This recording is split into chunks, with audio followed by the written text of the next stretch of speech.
Let's get started, shall we? Russian President Vladimir Putin met with Chinese leader Xi Jinping and Indian Prime Minister Narendra Modi at a summit in China yesterday. As the New York Times reports, it was a scene almost certainly intended for an audience on the other side of the world. The leaders of China, Russia, and India, the three largest powers not aligned with the West, smiling and laughing like good friends as they greeted each other. Analysts told the paper the friendliness between Mr. Xi and Mr. Putin was meant to convey a close bond between them as leaders of an alternative world order challenging the United States. The paper continues, Mr. Modi sought to show that India has other important friends, including China, regardless of an unresolved border dispute, if the Trump administration chooses to continue alienating New Delhi with tariffs. Meanwhile, China will mark Japan's defeat in World War II with a massive military parade tomorrow.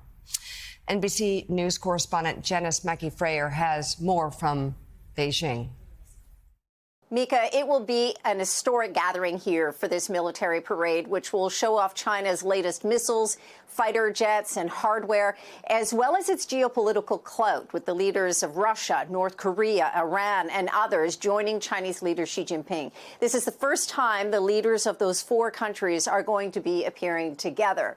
Now, the parade is meant to commemorate the 80th anniversary of the end of World War II and the surrender of Japan, and it also looks to reshape the narratives around it with respect to China's contributions. Western diplomats and dignitaries are largely avoiding it. Slovakia is the only NATO state attending because of Russian President Vladimir Putin. He's among the guests, and he has been in the spotlight here for the past several days. Putin had a bilateral meeting today with Xi Jinping, where they declared again how close their strategic partnership is. And on the war anniversary, Putin told Xi, quote, "We were always together then, and we remain together now." At the Shanghai Cooperation Organization summit in Tianjin, Putin appeared to be among friends. He mingled with other leaders. He held hands with Indian Prime Minister Narendra Modi before they took a long car ride together. And the idea seemed to be to project an image of friendship among these SCO states as an alternative to a world order dominated by the U.S. But all of it has been helping Putin ease his political isolation since meeting with President Trump about Ukraine. Putin publicly blamed NATO for the war and didn't say anything about ceasefire talks, even though there was a deadline to do so. Now, the parade they'll all be at, it's China's largest ever, and the security is intense. Roads and schools are closed. People living near the parade route aren't allowed to leave their homes or even look out the window. Rehearsals have involved more than 40,000 personnel. It's going to go right through Tiananmen Square, past Xi, Putin, and Kim, who could well be standing side by side. According to North Korean state media, Kim is on his way. He's arriving by armored train. President Trump has also talked about wanting to meet Kim this year. So this show of force tomorrow in Beijing will be very closely watched by the U.S. because it will also be its own show of unity. Mika? NBC's Janice Mackey-Frayer with that report. It's like a scene out of Austin Powers. What are they going to do? Ship him Idi Amin's bones next? I mean, it's like, who's not going there that's oppressing, tens of millions, hundreds of millions of people. Gang's all there. And Kim Jong-un being the last arriving by train. And they'll all be standing side by side. I mean, you literally had Putin and Modi holding hands yesterday. Yeah.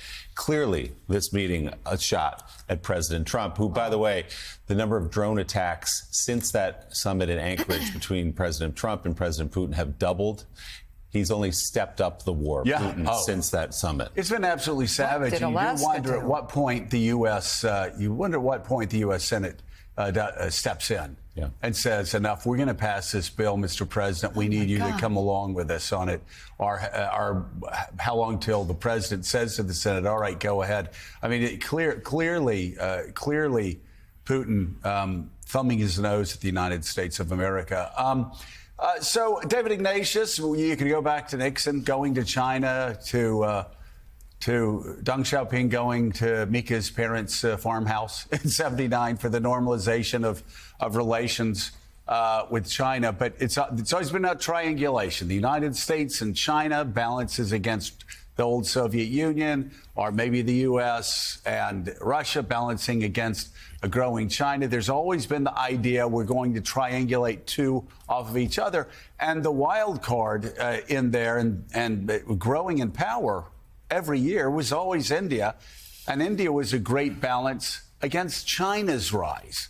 So the prospect of seeing, for those that don't follow the geopolitical moves closely over the decades, the fact that all three of them are lined up right now against the United States, tell me, first of all, tell me your thoughts on the consequences of that. And secondly, what does the United States need to do? What does the president need to do? What do we need to do to break that up? And again, sort of get a rebalancing of the formula that's worked for 50 years. Joe, I thought that the summit at Tianjin was a significant setback for the United States. The image of Vladimir Putin holding hands with the leader of India, Narendra Modi, it was a sign that Putin is getting away with it. That if 3 years into this war, he is now claiming this was the West's fault. And he has an audience of prominent world leaders who agree with him, including somebody who was a key person in America's efforts to create a new kind of informal partnership to contain China, namely India. India's repositioning toward Russia and China reverses diplomacy that's been conducted since the administration of George W. Bush, at least. And it's a really significant setback. In terms of the broader outlook for Trump's foreign policy, he's now looking at failures or lack of success in each of the major diplomatic initiatives that he undertook. The Ukraine war is still far from settled, and Russia is essentially thumbing its nose at President Trump. The Gaza war continues in a bloodier than ever direction that has got Israel divided against itself. Just a terrible situation for Israel and the Palestinians both. And Trump seemingly unable to make his peace policies, one of the central things he ran on, I'm going to go make peace, to make those policies work. And this weekend summit was a symbol of just how tough the obstacles to him succeeding in foreign policy have become. Caddy, the war in Ukraine is front and center, obviously. Tariffs also in the mix. 50% tariffs from the United States placed on India, in some ways driving Modi to that photo op where he's holding hands with Putin, and that incredible, extraordinary show of support for Vladimir Putin as he, as David points out, steps up the war in Ukraine right now. So what is the message this group of leaders yesterday and through the week at this military parade is trying to send to President Trump? Look, I mean, it takes something to get the Indian Prime Minister to look like he's being cozy with the Chinese leader. It takes something also for the Japanese to be talking to the Chinese, which is another thing that has happened recently.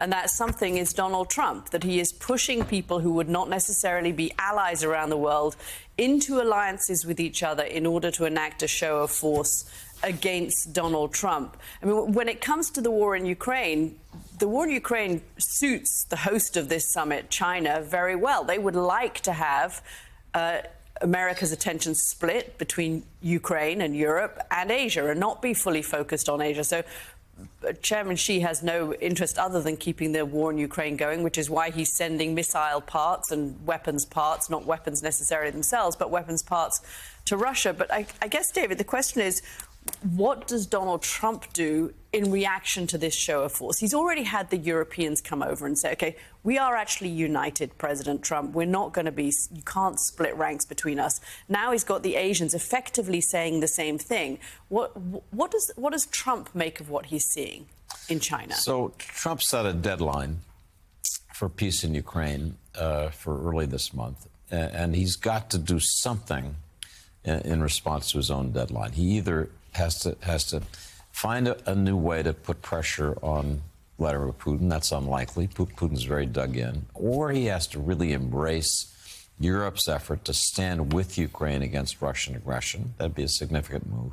Or, and maybe this is most likely, he's going to decide to walk away. I tried, I've done my best. That's it. I'm out of here. Which would be a terrible embarrassment for him. not to say a real moral quandary for the United States, which is help Ukraine resist this Russian aggression.